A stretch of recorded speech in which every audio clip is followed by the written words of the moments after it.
Good morning mga kadaddy.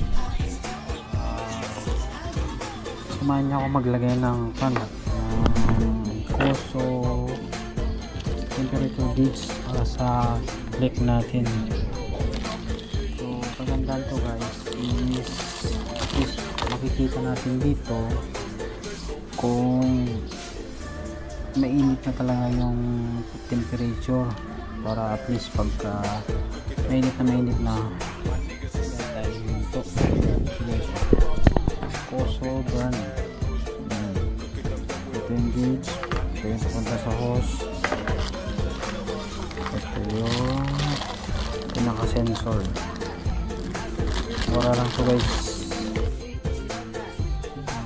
400 sama shipping. Ganito lang yung guys.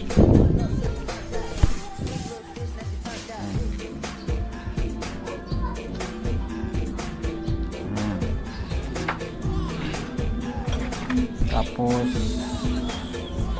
ito yung sa hose.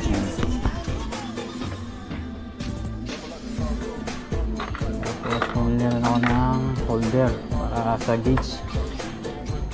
Dito naman po yan. Yan guys. Yan. Tara, kabit natin guys.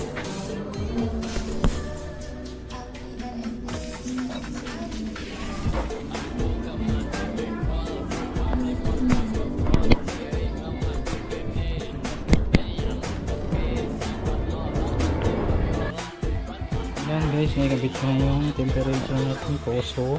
So susubukan natin guys. Yan, ganyan naman siya guys. So dyan yung susuot kung gaano kainit yung tulang ng motor natin guys. Tapos dito lang maglagay mo guys. So nakita nyo yan.